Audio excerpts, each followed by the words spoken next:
Portugal, greve dos médicos e enfermeiros. Líbano, a escalada do conflito. E ONU, há indícios de novos rumos, de novos atores e maior protagonismo? Esses são os temas do nosso programa dessa semana, Política Impura. Mas antes de começar, eu gostaria de pedir a você que curtisse, que compartilhasse, que difundisse esse nosso projeto, para que o algoritmo nos faça ver como relevantes e nos espalhe para maior número de pessoas. Sejam todos muito bem-vindos ao nosso Política Impura. Política Impura, na Rádio Transforma, com Henrique Prior. Greve dos médicos em Portugal. Portugal está perdendo médicos para a saúde privada. O governo investe milhões na formação dos profissionais de saúde, mas não é capaz de mantê-los. Ele perde para a saúde privada, para outros países. O que querem os médicos para se manter em Portugal? O que o governo precisa fazer para não desguarnecer Portugal e o seu serviço de saúde? Lei. Os médicos pedem coisas que não são complicadas, nomeadamente pedem o regresso às 35 horas semanais de trabalho, pedem a integração dos internos, particularmente os internos da especialidade, no Serviço Nacional de Saúde, e pedem 25 dias de férias, acrescidos de 5 dias, se as férias forem gozadas em época baixa, entendendo por época baixa os meses que vão junho, julho, agosto, setembro, será época alta, o resto seria época baixa. Portanto, os médicos pedem isso e pedem, obviamente, um aumento dos vencimentos. Nós percebendo o que é uma carreira de medicina, um médico tem 6 anos de curso, tem 3 anos de internato geral, tem 5 ou 6 anos de internato de especialidade e é a melhor parte da vida dos médicos que eles dedicam à sua formação. E que o Estado lhes paga e paga bem a formação dos médicos. A formação de um médico é muito cara. Em Portugal, em qualquer país do mundo, mas em Portugal, particularmente, é muito cara. Ora, aquilo que os médicos reivindicam é que a sua remuneração esteja de acordo com a responsabilidade do seu trabalho e de acordo com o sacrifício que eles fazem ao longo da vida para exercerem a sua profissão. Já temos falado aqui que a profissão dos médicos é quase impossível de realizar com os atuais níveis de vencimento em zonas como particularmente a Grande Lisboa, e eventualmente até Setúbal, mas sobretudo a Grande Lisboa. Portanto, há falta de médicos. Por um lado, eles não têm condições para se fixar em Lisboa, a não ser aqueles que têm casa lá. Quem for para Lisboa, quem se formar numa universidade que não seja a de Lisboa, ou mesmo sendo em Lisboa, quem quiser comprar casa ou quiser arrendar uma casa, tem imensas dificuldades, o vencimento não lhe chega. Portanto, teria de ser um aumento. De certo modo, já foi feito isso relativamente aos professores, aqueles que estão colocados a grandes distâncias da sua residência habitual, mas os médicos, particularmente aqueles que querem e podem ir para Lisboa, seria importante dar-lhes uma compensação por trabalharem em Lisboa, na zona da Grande Lisboa, eventualmente em Setúbal, eventualmente no Porto, quando os problemas começassem, que ainda não são graves no Porto. Como é que andam os salários dos médicos na União Europeia? E em que lugar Portugal se situa nessa? Portugal situa-se mais ou menos na média da União Europeia, mas temos de atender que há países com vencimentos abaixo da média da União Europeia. E há países com vencimentos muito acima da média da União Europeia. Os médicos portugueses frequentemente vão para a Inglaterra, vão para a Alemanha, vão para a França, vão para a Suíça, vão para a Bélgica, tal, Luxemburgo. que é o sonho. Portanto, tudo países que têm, ou para os países nórdicos. Nos países nórdicos, inclusivamente, os médicos têm um horário de trabalho muito mais pequeno, muito mais reduzido do que em Portugal e, portanto, a carreira médica é muito mais atraente lá, ganha-se muito e com menos trabalho do que cá em Portugal. Agora, o que há é também a necessidade de impedir que os médicos vão para o serviço privado. Porque aquilo que está a suceder é que o Serviço Nacional de Saúde está conscientemente a ser desnatado por este governo em favor dos privados. Ainda agora foram criadas unidades locais de saúde e essas unidades foram entregues a privados. Ora, isso significa uma coisa muito simples. É que o Estado está a formar médicos caríssimos, gasta imenso dinheiro na sua formação e eles depois vão dar lucros aos privados. Isto é, a despesa teve o Estado e os privados têm apenas os lucros. E os lucros são para quê? Se fosse para investir em mais serviços médicos baratos ou gratuitos e de qualidade, não. Os serviços privados de atendimento médico, aquilo que fazem é querer ganhar dinheiro, mais nada. Pura e simplesmente querem ganhar dinheiro. Quando há qualquer coisa de complicado e que não lhes dá muito dinheiro, mandam o doente para o serviço público. Ora, o Estado não deve de modo algum financiar as atividades privadas e o lucro dos privados. Os privados, se quiserem médicos, eles que os formem em universidades privadas. Têm dinheiro suficiente esses grupos. Têm dinheiro suficiente para abrirem universidades privadas. Agora, se os médicos que se formaram no público quiserem ir para a privada, eles podem, efetivamente. Mas têm, como, por exemplo, os pilotos de aviação. Os pilotos de aviação, se quiserem deixar os locais onde eles foram formados, eles têm de pagar a formação. E então, o país teria de obrigar os médicos ou os privados que o recebem ao seu serviço a pagarem a formação dos médicos quando eles vão para o serviço privado. Isso seria justo. O Estado já gasta 57% do orçamento da saúde para os privados, desde não só medicamentos, mas também serviços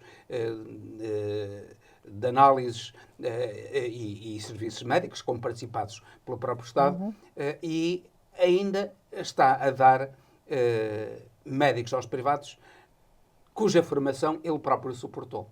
Portanto, é algo que é completamente inadmissível e isso tem de ser repensado.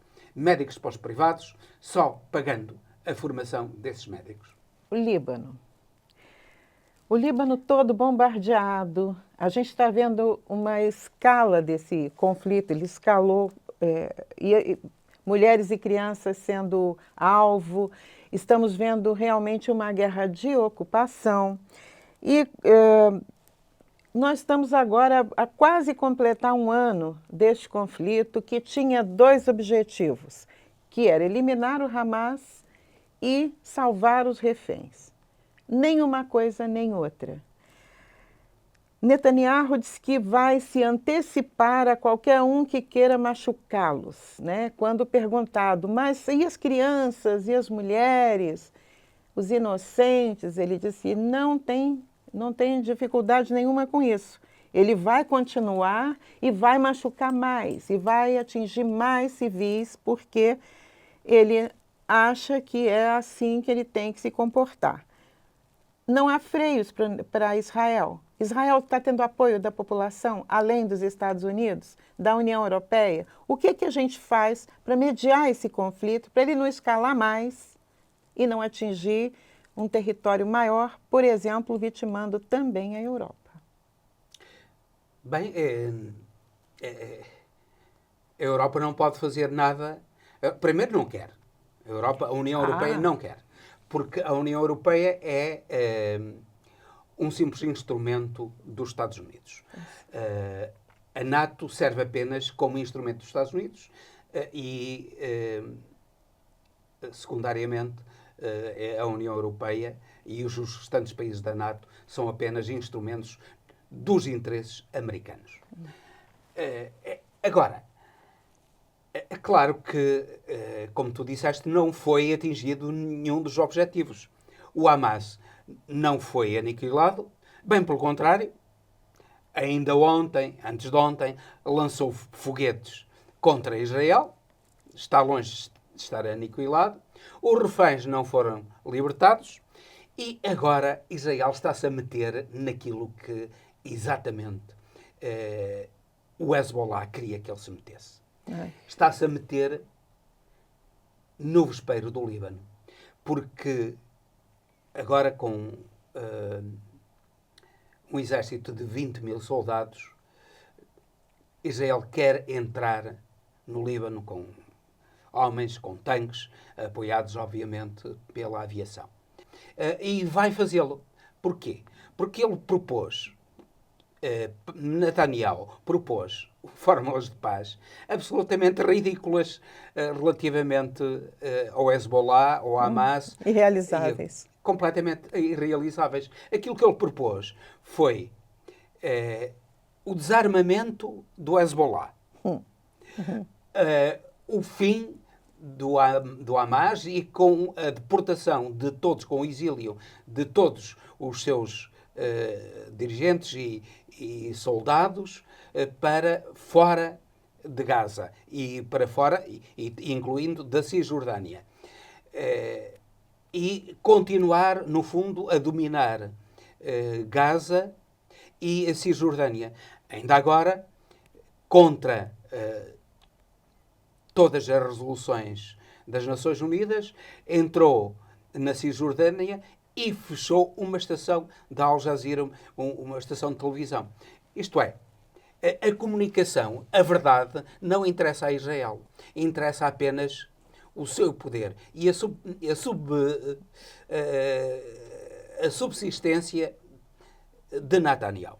Neste momento, aquilo que se joga também é a capacidade de Netanyahu continuar à frente de Israel. Agora, Israel já não quer sair do corredor de Filadélfia, isto é, uma pequena faixa ao longo da fronteira entre Gaza e o Egito. Quer manter lá uma força de ocupação.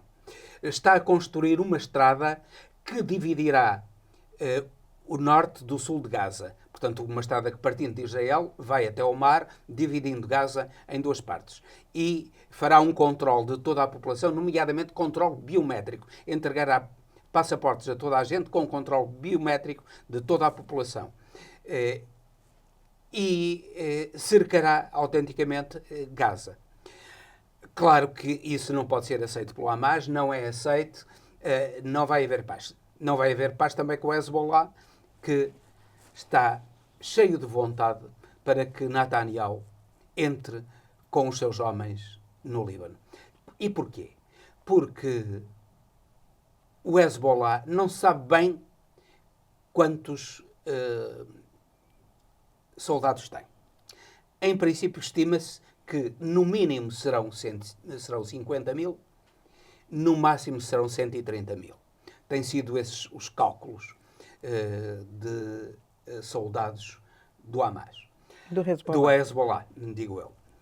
Ora, 20 mil militares de Israel, que não são muito treinados. Note-se que o Hezbollah teve um grande treino na guerra da Síria e na guerra do Iraque. E está a ser apoiado pelo Hezbollah sírio e pelo Hezbollah iraquiano.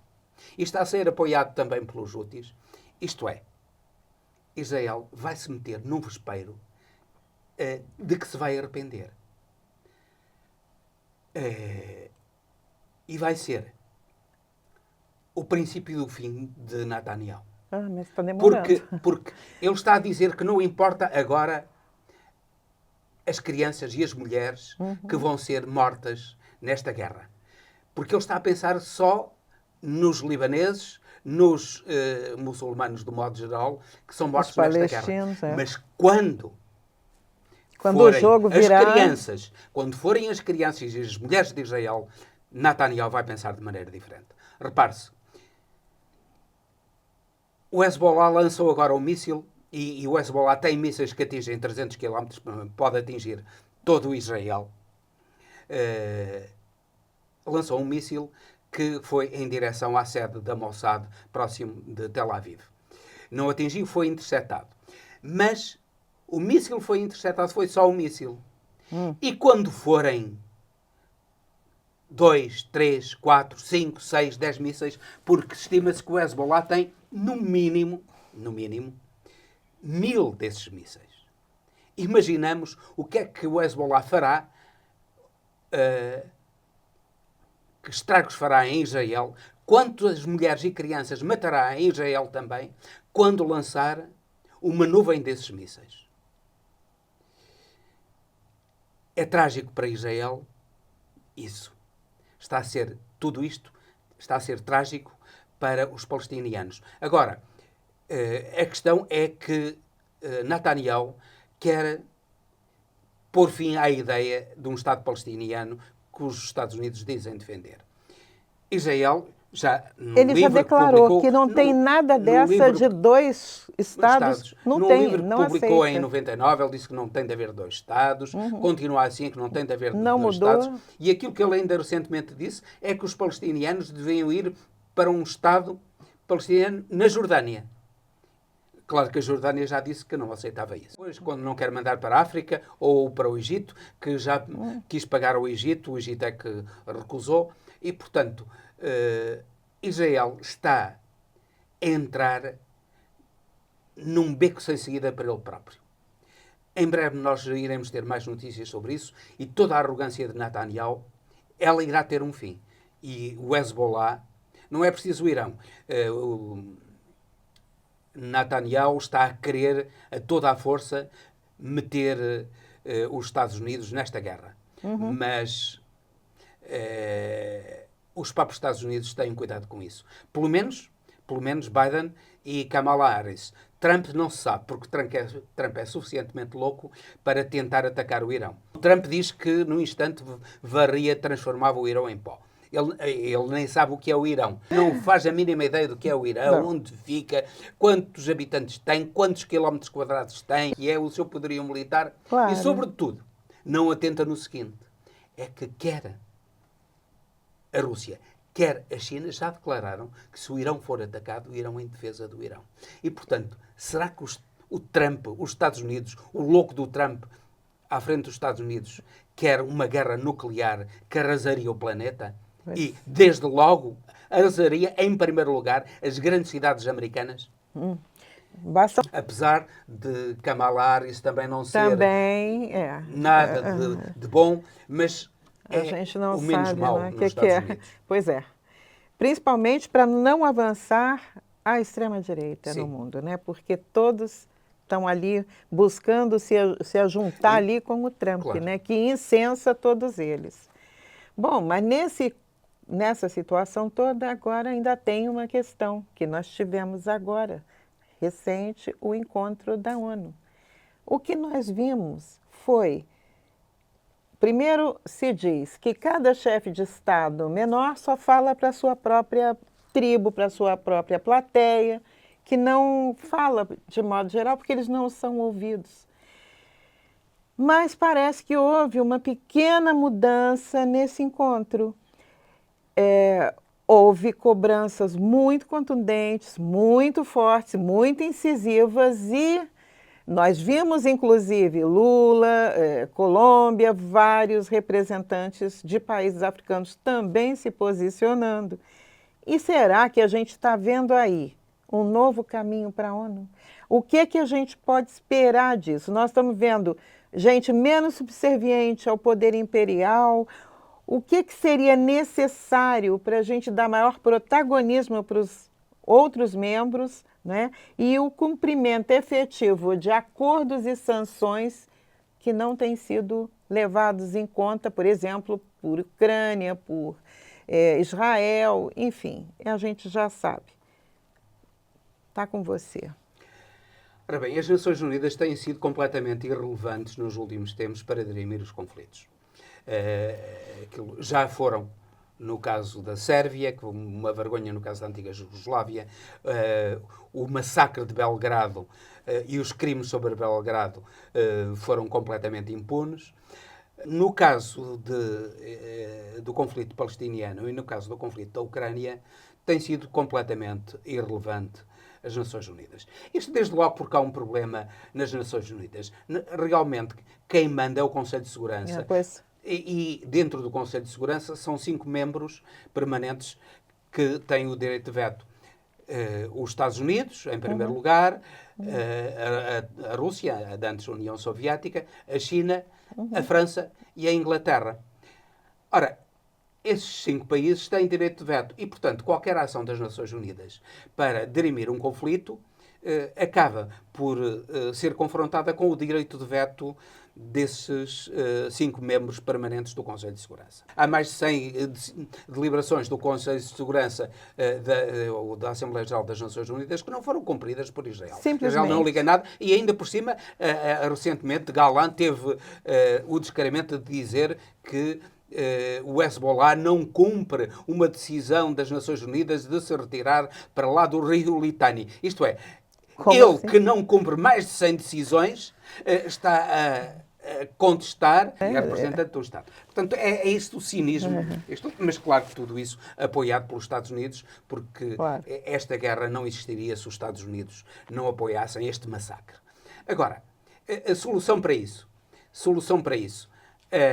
Primeiro, alargamento do Conselho de Segurança. Não se compreende porque é que 2 paísezinhos, que são paísezinhos, como a França e a Inglaterra, no contexto mundial, em termos de população, em termos de área, e de certo modo até em termos de riqueza, já começam a ser paísezinhos.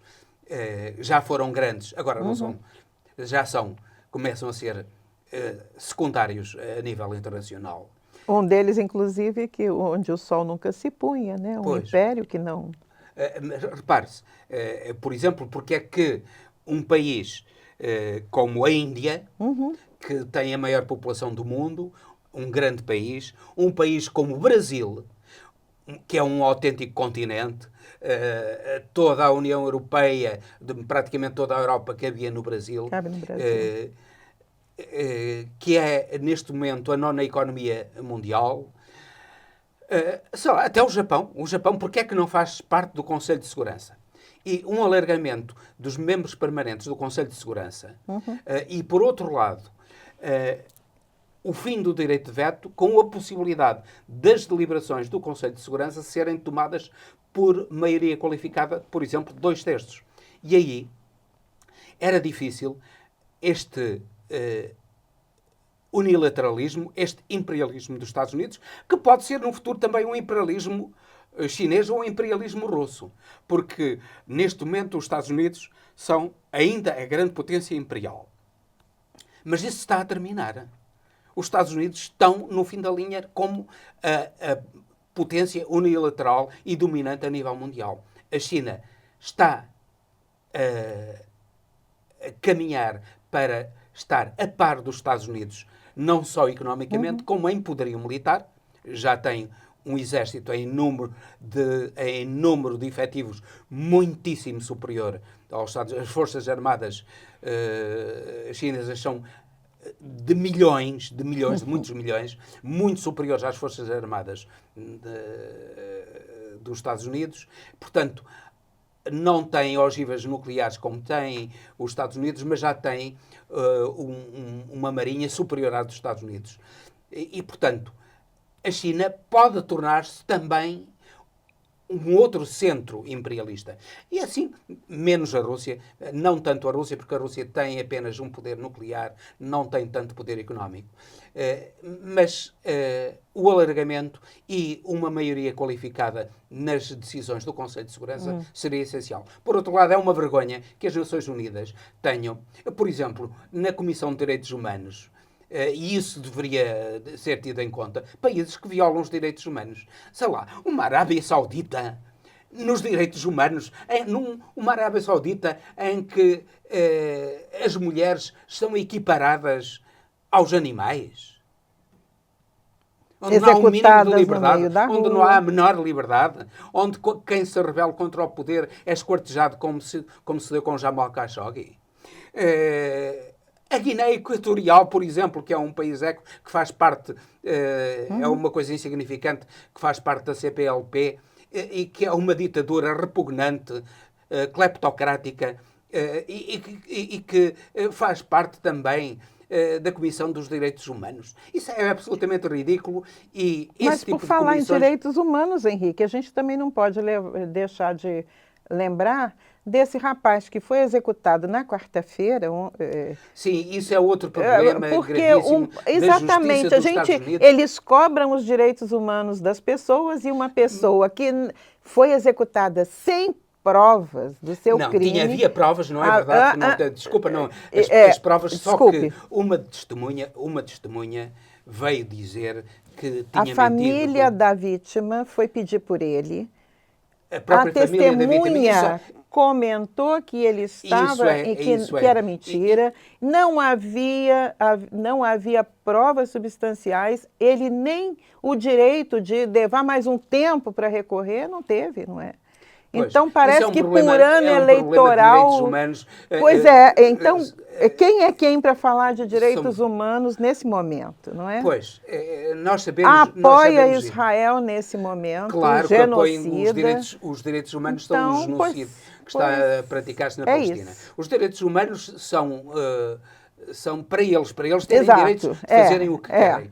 Relativamente aos outros, eles podem massacrar... São só para o povo escolhido, para o povo eleito. Como quiserem. Claro. Não, mas Desculpa, é isto. É isso, né?